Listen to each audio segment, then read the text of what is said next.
Boa noite, amigos, amigas. Deus conosco sempre, nessa jornada que nos encontramos, né? Cada dia, um dia após outro. E vamos em frente, em busca de dias melhores. Deus está sempre ao nosso lado, está sempre no comando. Basta a gente nos comportarmos bem, para que possamos ter o merecimento, né? Acima de tudo isso aí, o merecimento. Porque muitas vezes a gente espera as coisas acontecerem, mas a gente não faz por onde, né? A gente fica muito acomodado. E Deus não quer ver a gente acomodado. E aí é onde que a gente parte para a luta, e é diante dessa luta, fazendo aquilo que está a nosso alcance, que a gente conquista esse merecimento. E Deus nos dará. Pois é, mais um dia, mais uma palestra, mais um pouquinho de Evangelho para nós, desse alimento do céu, Evangelho do Senhor. Hoje a gente vai falar do capítulo 24 do Evangelho segundo o Espiritismo. O item é o 11. Os sãos não precisam de médico. Está no Evangelho de Lucas, capítulo 9, item 9 também. Pois bem, o Mateus, esse evangelista que foi apóstolo de Jesus, ele comenta que Jesus estava numa cidade, e essa cidade era Cafarnaum, e passava em uma rua, e viu um homem chamado Mateus, sentado à mesa na coletoria de impostos. Jesus olhou para ele e disse: siga-me. Mateus deixou tudo e seguiu Jesus. Mais tarde, Jesus estava na casa de Mateus, sentado à mesa. Então, muitos pecadores, alguns cobradores de impostos, sentaram à mesa com Jesus. As autoridades de Israel, os fariseus, saduceus, vendo isso, logo criticaram. Falaram para os discípulos de Jesus: o teu mestre come, senta à mesa e come com pecadores e cobradores de impostos? Lendo o pensamento deles, Jesus disse: os sãos não precisam de médico, mas sim os doentes. Essa passagem traz muito ensinamento para nós. Quem são os pecadores? Quem são os cobradores de impostos nos dias de hoje? Quem são também que estão doentes? Quem são aqueles que estão doentes? Quem são os que são? Vários ensinamentos essa passagem traz para nós. E a gente vai seguir aqui alguns deles, dando uma pincelada. Mas primeiro queria falar um ponto de vista, a ótica em que Kardec viu essa passagem. Ele vê na ótica da mediunidade. Então, ele diz que imagina se a mediunidade fosse um dom exclusivamente para as pessoas dignas. Ou seja, que fosse algo que fosse escondido das pessoas indignas de exercê-la bem. Só para as pessoas dignas. Então ele faz uma comparação dizendo: olha, seria como os nossos, nossa vista, nossos olhos, a pessoa ficasse sem os olhos, porque não vê as coisas bem, ficasse sem os ouvidos, viesse sem o dom de escutar, né? Porque escuta mal e vai fazer besteira. Tudo isso iria te privando o dom da fala. Então, ocorreria que entre nós estaria uma boa parte de pessoas mudos, cegos e então surdos, né? Jesus, Deus, com sua bondade, logo nos concede esses dons, né? Essas bênçãos, e não nos cobra de uma maneira assim: olha, esse é só para você que é digno, aquele não, porque não é digno. Ele dá para todos, porém ele destaca entre nós o livre-arbítrio, que também é uma dádiva de Deus, essa liberdade. Com ele a gente vai fazendo o que quer.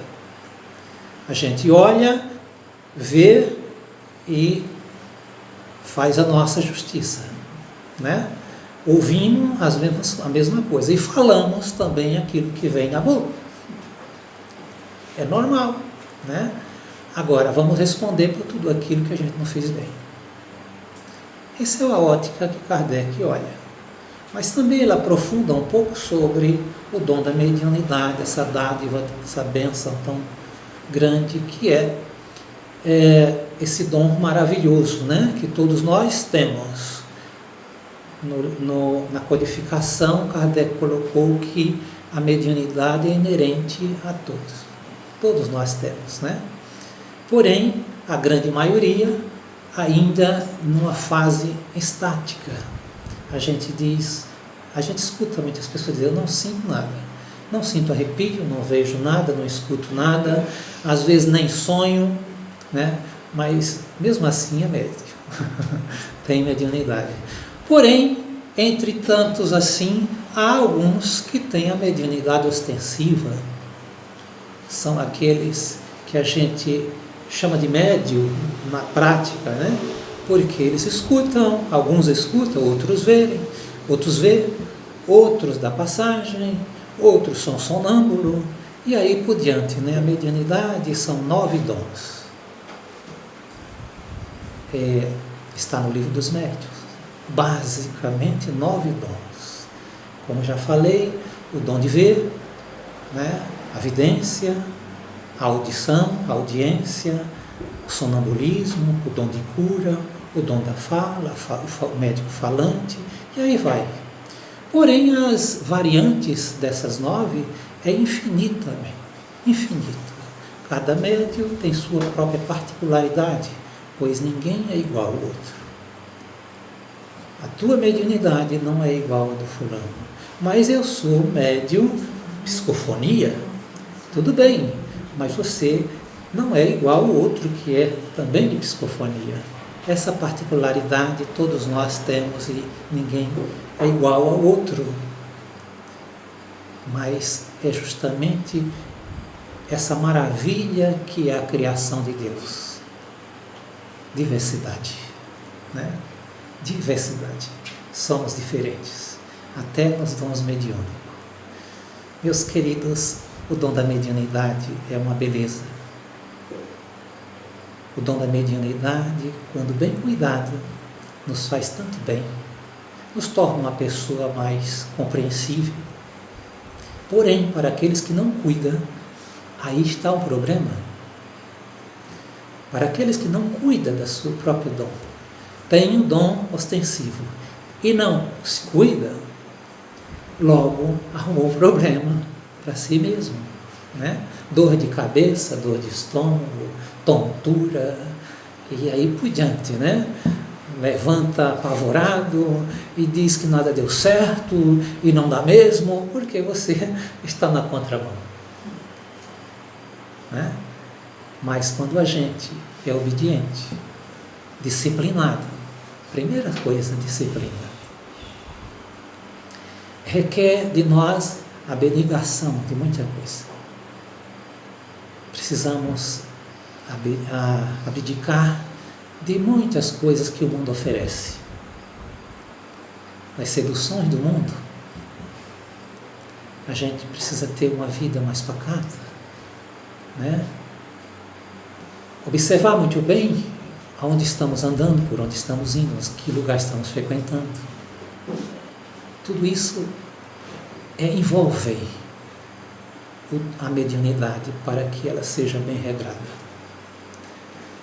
Então Kardec vai aprofundando todo esse assunto, que é muito belo, muito bonito, mas a gente vai dar uma voltada aqui e ver o porquê daqueles pecadores que estavam com Jesus.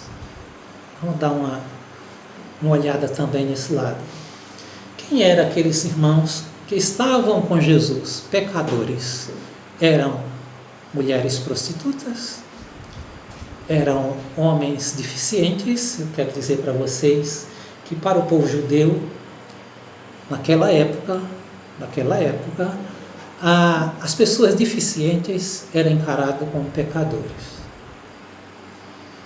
As mulheres que não tinham filhos, era estéril, também eram consideradas pecadores. Mas se o homem não fosse próspero durante sua vida, também era um pecador. Então estar de bem com Deus, ter a bênção de Deus para eles, era ser próspero, era ter uma família grande, isso estava tudo certo. Caso contrário, era pecador. E era esse povo que andava com Jesus. Esse pessoal que seguia Jesus estava lá sentado à mesa com ele. Mas também tinha os cobradores de impostos, né? Aquelas pessoas de má vida. Por que de má vida? Porque a profissão deles era uma profissão mal vista. Ninguém nunca gostou de pagar imposto, viu, gente? Até hoje a gente não gosta de pagar imposto, naquela época era a mesma coisa. Também eles não gostavam de pagar imposto. E os fiscais eram aqueles os cobradores de imposto, então eles cobravam pesado. O imperador na época tinha uma mão pesada, tirava muito das pessoas, e então aqueles cobradores de imposto, funcionários públicos, eram pessoas totalmente discriminadas, e então eram esses que estavam também com Jesus naquele momento. Mateus era um deles. Mas Jesus diz: os sãos não precisam de médico. Quem que são nesse caso? Seriam os fariseus? Aqueles que estavam criticando, que não estavam à mesa com ele? E só aqueles que estavam doentes, ou seja, aqueles que estavam com Jesus eram os doentes? Na verdade, Jesus aqui, ele vê uma imagem panorâmica de cima para baixo, e então ele diz: olha, vocês todos são doentes.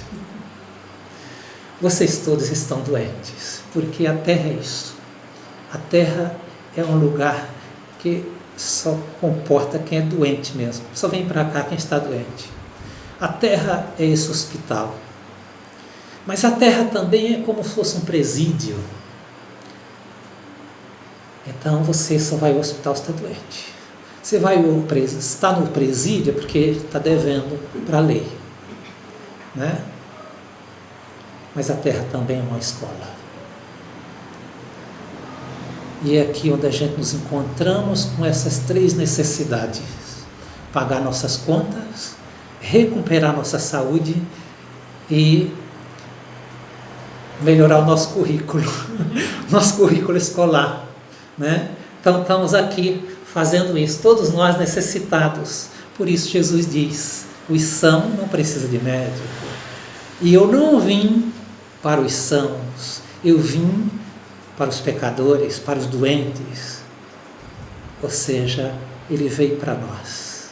Ele veio a esse mundo, ele se fez homem, esteve conosco para atender essas nossas necessidades, para curar nossas chagas, para fazer com que a gente evolua como pessoa e como espírito, para fazer com que a gente acerte as contas diante das leis de Deus. Porque sendo nós um ser que temos esse bem, que é livre-arbítrio, logo a gente tem liberdade, mas também temos aquela coisa que as pessoas comentam sobre liberdade. É muito bom, né? Ter liberdade. Mas não existe nem liberdade sem responsabilidade, né? E aí onde a gente falha, a gente viola a lei. e uma vez violando a lei, passa a se endividar com ela, com a lei. Então, meus queridos, todos nós somos doentes da alma. Às vezes também doente do corpo, né? Às vezes também doente do corpo, mas o Mestre cura. O Mestre tanto cura o corpo, nosso corpo, como também cura a alma. E é por isso que a gente busca os remédios deixados por Jesus. E esses remédios que Jesus deixou para nós é justamente essa dádiva que é o Evangelho. Praticar o Evangelho. O Evangelho nos traz esse bálsamo que cura o corpo, acalma a nossa alma e também cura a nossa alma. É para isso que a gente veio para cá. Já falei. Né? Assim a gente vai crescendo como pessoa e como espírito. E um dia nós adentramos em mundos melhores, mais felizes. Por enquanto a gente apenas tem alguns flashes do que diz respeito à felicidade. Alguns flashes. Ainda não sabemos o que é felicidade. Às vezes a gente levanta de manhã, estamos felizes, 2 horas depois já não estamos mais, já estamos chateados. Né? Então, a felicidade nossa é apenas um flash. Mas um dia a gente seremos espíritos felizes e teremos uma vida inteira felizes. E está perto.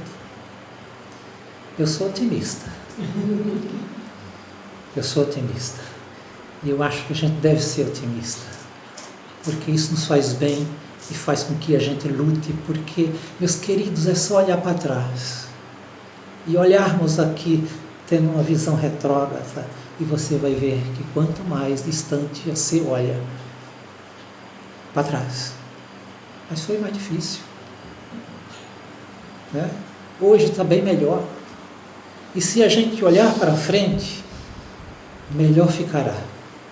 Fazer como o apóstolo Paulo diz. Não que eu ache que já sou perfeito, ele diz assim. Não que eu ache que já sou perfeito, não que eu já tenha chegado à felicidade, mas uma coisa eu faço.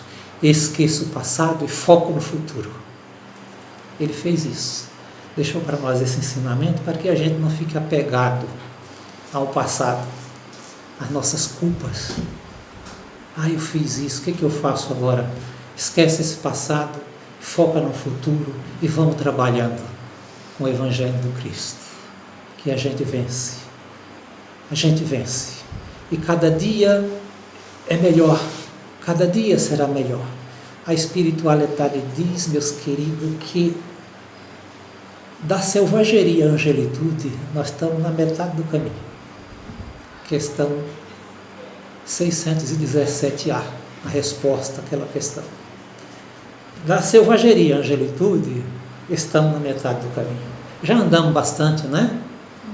Andamos muito. Por isso, precisamos ser otimistas e receber essas bênçãos que Deus nos dá. Agradecer, ser grato, né? Ser grato, porque gratidão é uma beleza.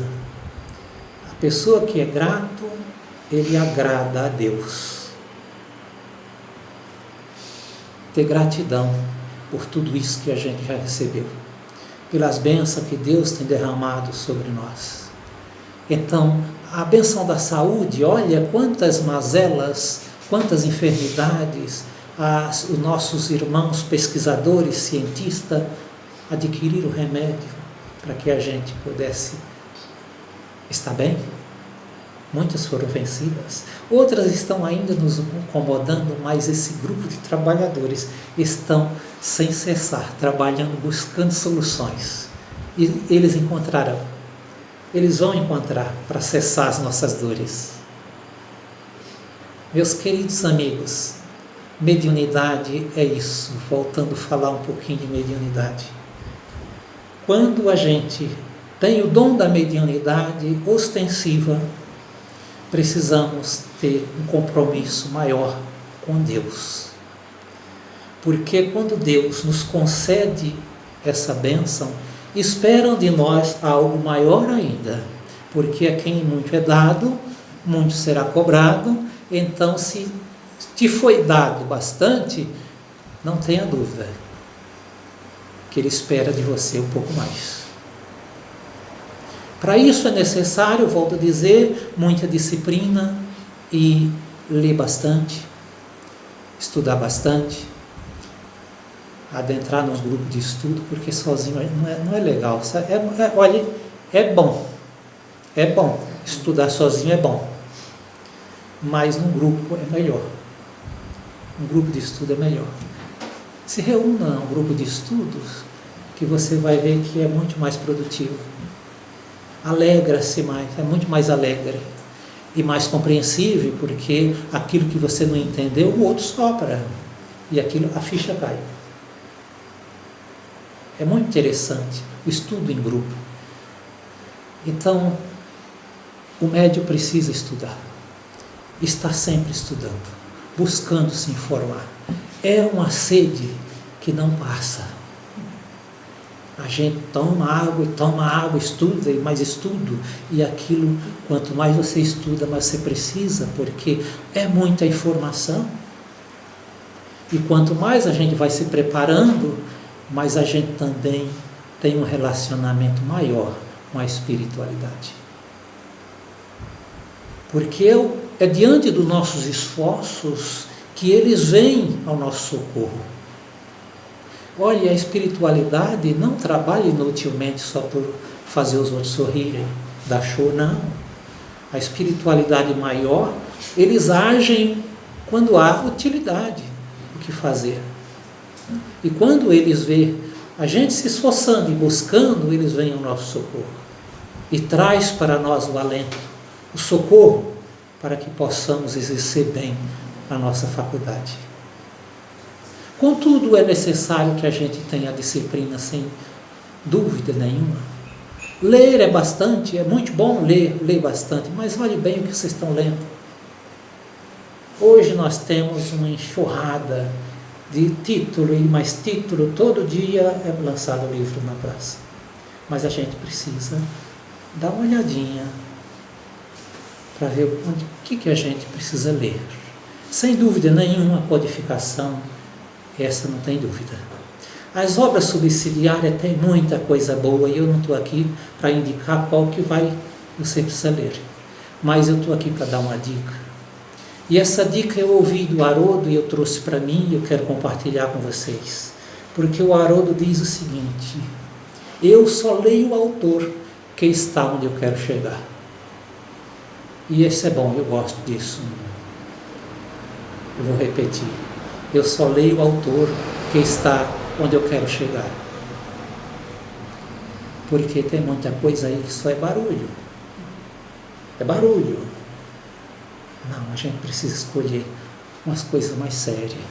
Aquilo que realmente nos importa.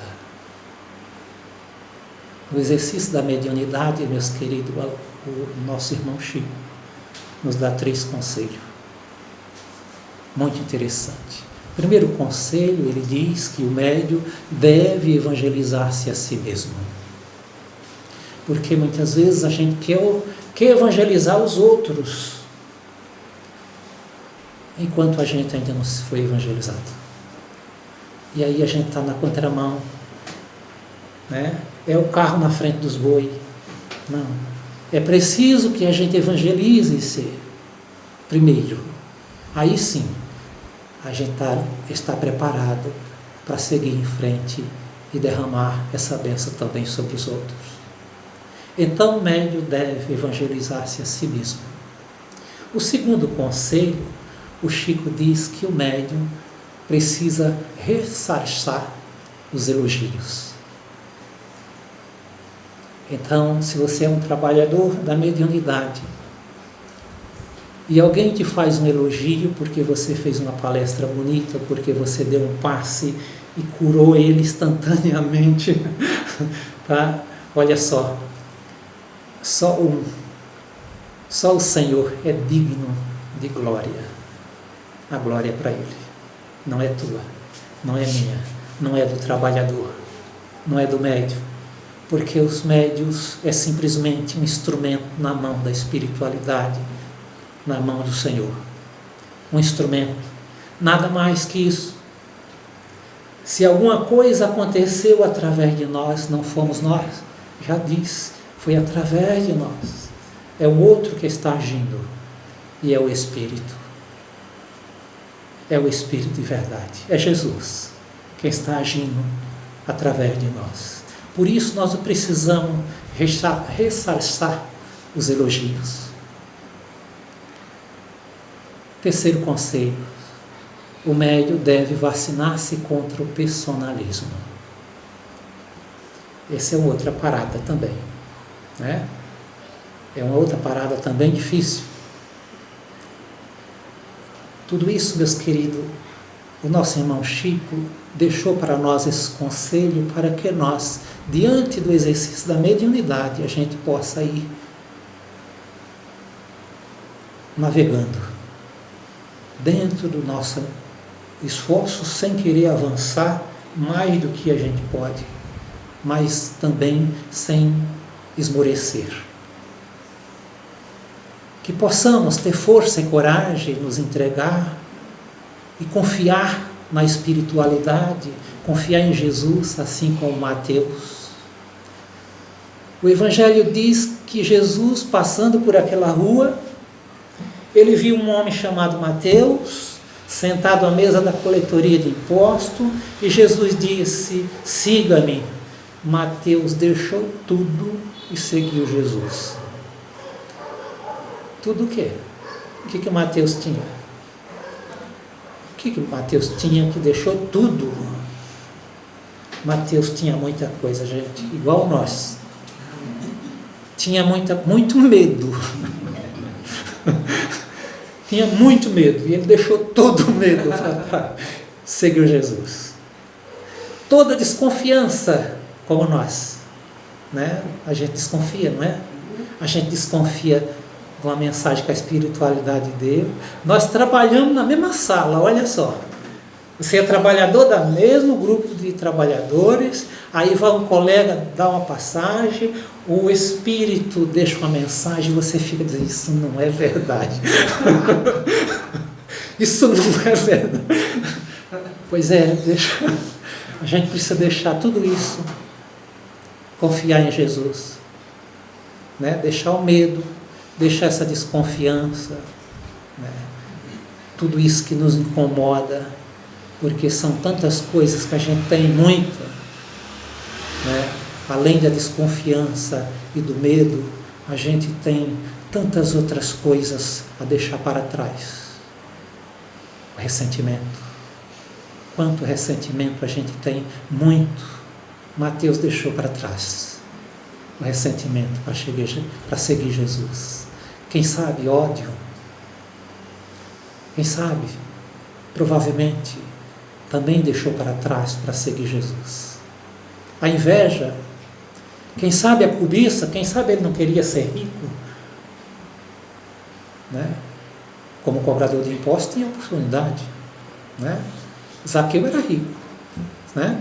Zaqueu era rico e era um cobrador de impostos, chefe do cobrador de impostos. Talvez fosse essa uma das coisas que Mateus almejasse, mas logo naquele momento que ele ouve o chamado de Jesus, ele deixa tudo, deixa para trás também, quem sabe, esse desejo.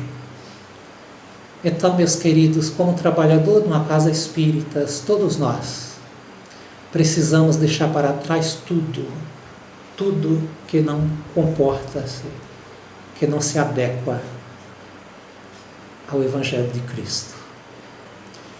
E deixar tudo mesmo como Mateus deixou, para seguir Jesus. Porque ninguém segue Jesus carregando essa mochila, tá? Essa mochila que a gente ainda tem. A gente adentra a casa espírita, deixa ela lá na porta, né? E é assim que a gente faz. Aqui a gente é mansinho, porque a gente deixou lá fora nossa sacola de más tendências. Aqui a gente é bonzinho, as pessoas veem a gente bom, O problema é que quando a gente sai, leva a sacola embora. Leva conosco de novo todos os problemas. Aí alguém encontra a gente na rua e diz: não era esse que estava falando bonito lá no centro? É bem assim, não é? Pois é. Não dá para seguir Jesus desse jeito. Não dá. Para seguir Jesus, olha só, Jesus anda a passos largos. E você não consegue acompanhar Jesus carregando essa sacola. Né? Então é isso, meus queridos. Vamos acreditar, confiar como Mateus confiou no grande mestre, seguir em frente,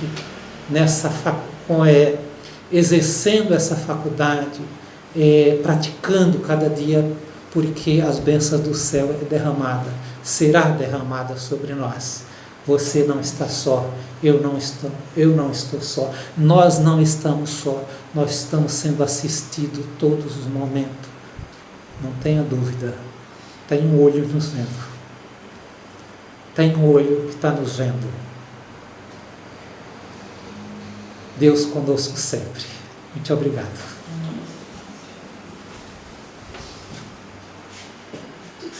Oração.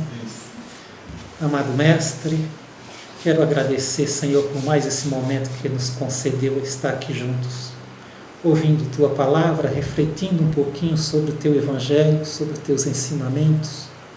Peço Tua bênção, peço o alimento do céu, Senhor, que seja derramado sobre nós, esse manar que nos fortalece e nos cura o corpo e também a alma, nos prepara para uma nova jornada.